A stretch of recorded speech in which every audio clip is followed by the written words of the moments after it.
we are talking about why I'm not re-signing with Twitch. Alrighty fellas, now in today's video we're going to be talking about somebody that we've talked about a couple of times on the channel before, that being Pokimane. Now unlike a lot of other channels that are similar to mine, Pokimane isn't a huge talking point on this channel in particular. When it comes to mainstream topics like that, pop culture, sort of internet things, I'm not a huge fan of talking about stuff like that, but the few times that I have talked about Pokimane, I've absolutely had quite a few things to say. I've always seen Pokimane as quite a massive hypocrite and overall just a very annoying presence on the internet. Perhaps at this point she's changed as a person, and I'm not going to deny the possibility of that, but based on the things I've seen from her in the past, from a psychological perspective, I would 100% classify this woman as a sociopath. The way that she's able to be so two-faced when it comes to the public versus behind closed doors never ceases to astonish me. You remember those anti-bullying PSAs from back in the day, the ones that had the really corny actors in them that acted like no other human being would ever act ever? That's kind of what Pokimane's image reminds me of, the image that she sort of posts on the internet for everybody to see. But notice how I emphasize the image there, because there's very clearly a difference between who Pokimane really is behind closed doors based on how she's been in the past, and that image that I was talking about before that she creates and puts up online. But like I was saying before, despite that squeaky clean image that she presents herself as online, she's shown time and time again that when faced with even the slightest amount of criticism, she buckles under the pressure and goes mask off. I'm sure we all remember the multiple times where she went after different creators' sources of income, the time she got GDM banned, which after watching my video back that I made 2 years ago on the situation, I feel like a lot of people didn't really pay enough attention to at the time, considering who Gideon actually is as not only a creator but a person as well. Obviously, I've never sat down in a room with the guy and gotten to know him as a person, but from what I've seen on the internet, he's really just a harmless dude that liked to get a laugh out of people. There didn't seem to be any sort of hate-filled rhetoric going on with Gideon and his community, but yet he still got permanently banned off of Twitch for something as harmless as sending his community over to Pokimane's chat to say L+ ratio. Keeping in mind as well that this was only Gideon's first offense on Twitch as well, which just makes the situation all that much more ridiculous. Like, Gideon was literally not even being a dick in this situation. I don't think so anyways. All he did was get his chat to go to her chat and say L+ ratio, L+ ratio. And I'm sorry to break it to you, Pokey, Myth, Mizkif, Jacksepticeye, all of you that ended up tweeting about this and getting yourselves involved in the situation. But considering the fact that in most people's opinion, he wasn't even being a dick, I sure as shit don't think it was misogyny. It makes me curious when people are gonna start condemning Pokimane for just abusing the misogyny card, because it's a real problem. Like, as much as I like to clown on the idea of misogyny, because most often women just use it as a get out of jail free card, it is a real problem. And when people like Pokimane, massive fucking influencers, use it and abuse it like this, doesn't it kind of defeat the purpose? Joke, but why am no allowed to make joke?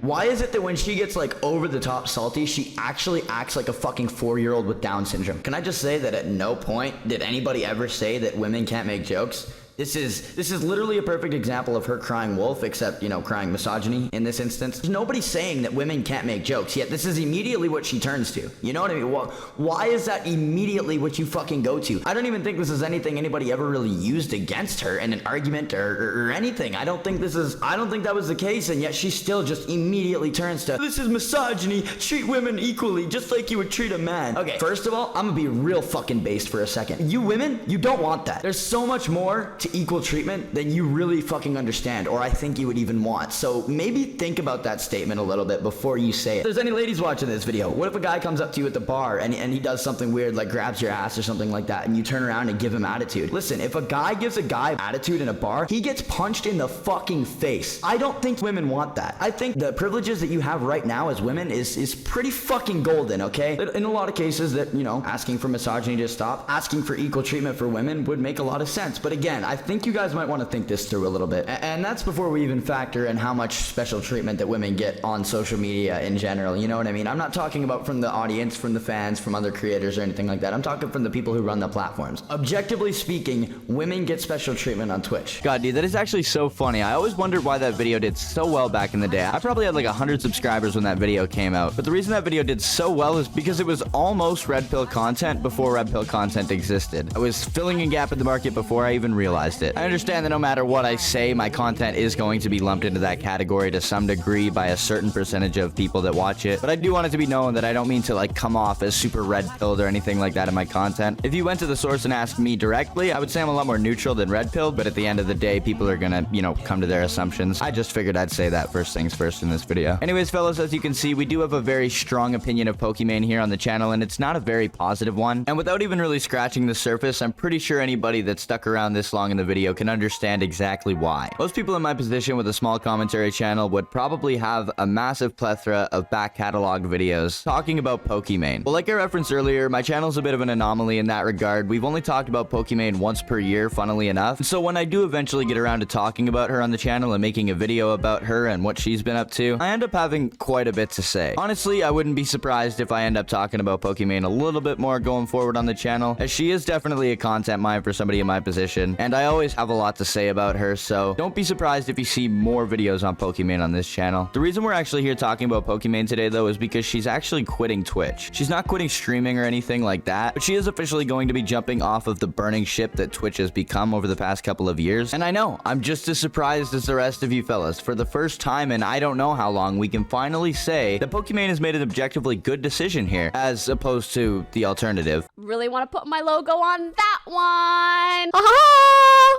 So Pokimane did go ahead and put out a tweet that says she's going to be leaving Twitch. It says, "The end of an era. Twitch has been my home for a decade, but it's time to say thank you for all the memories and love during my League, Fortnite, and Among Us days." Twitch actually did respond to this tweet and said, "What an incredible journey it's been. We're so proud of everything you've accomplished and what's ahead in the future. You'll always have a home on Twitch, Poki." It's a really interesting way that they ended that off. It looks like it was an amicable departure between Pokimane and Twitch. She also went ahead and tweeted out this video as well that you guys saw a little clip of at the intro of the video. We are talking about why I'm not re-signing with Twitch. 100% a choice that I'm making for myself and for my long-term career growth. It's time for me to be free as a bird.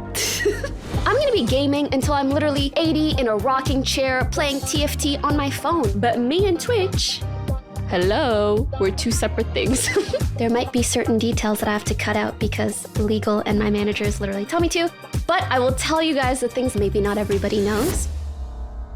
Well, where does that leave us? Where does that leave all of you Pokimane stans? Not that I imagine there's going to be much crossover between my content and Pokimane stans. Maybe there will be for this video. But where does that leave you if you're a Pokimane viewer? What kind of content can you expect from Pokimane now that she's no longer going to be on Twitch? Well, in the process of making this video, I came across something among Pokimane's tweets that gave me chills up my spine. This is by far some of the most parasocial shit I think I've ever seen, and I hardly think Pokimane is in any position to be doing this kind of content. Again, you know, just based on everything we've seen in the past and literally just in this video alone. Essentially, the rundown of the clip I'm about to show you guys is Pokimane does a viewer call-in stream, only it's not just a call-in stream. It's intended for her viewers to call in, leave voicemails, and ask her for life advice regarding like serious issues that these people are facing. Again, super parasocial, super weird, something that I imagine Pokimane would be super unqualified for, but you know, without foreshadowing too much, take a look at this clip. This is going to be our first ever voicemail advice episode. Hi, Poki. Hi, Poki. Hi, Poki. I'm gonna give you my PR answer, and I'm gonna give you my honest answer. The problem is that we still all the time. Let's reel it back. Holy shit, yeah, let's reel it back indeed. This is absolute insanity right now. The fact that this is literally just promo content for what this is supposed to actually be is insane to me. You have viewers of Pokimane, which probably are already pretty retarded people, let's be completely honest, leaving voicemails on her phone, talking about things that these people should be talking about with their fucking therapists. Like, literally, that's not an exaggeration. That's not me just trying to be blackpilled. That viewer of hers that left that voicemail was talking about still sleeping with their ex-boyfriend, which is presumably a toxic situation. Do you really think Pokimane, of all people, is qualified to handle this kind of situation? I mean, clearly based on her situation with that Fedmeister guy, she's a master at relationships. But you know what, man? Maybe I'm getting ahead of myself. Maybe she has some good advice. Let's see how she would handle this situation. How you drop someone, especially a friend, I actually don't think you do it quickly. and I don't think you do it harshly. Yeah, no, definitely was not getting ahead of myself. That is horrible advice. That is the worst advice. When you want to drop someone, when you want to remove them from your life, do it nice and slowly. Make sure you're comfortable throughout the entire process. Definitely don't, be a decent human being and be authentic with people and just, communicate and let people know where you're at with everything. Yeah, no, definitely don't do any of that. Go about things in an underhanded, covert way. Never let people know your intentions. Always keep them guessing. Is this not sounding manipulative to anyone else? I don't know, dude. To be honest with you, at this point, I'm completely over talking about Pokimane. Maybe we'll get back to it in a week or two. I imagine there'll be something regarding Pokimane to talk about over that time. But for now, if you guys did enjoy the video, be sure to leave a like. It helps the channel out big time, helps my content reach more people, and I am getting back to uploading more consistently again, so I could use the boost. Consider subscribing if you are new around here, of course. And with all that out of the way, I'm out of here. Peace.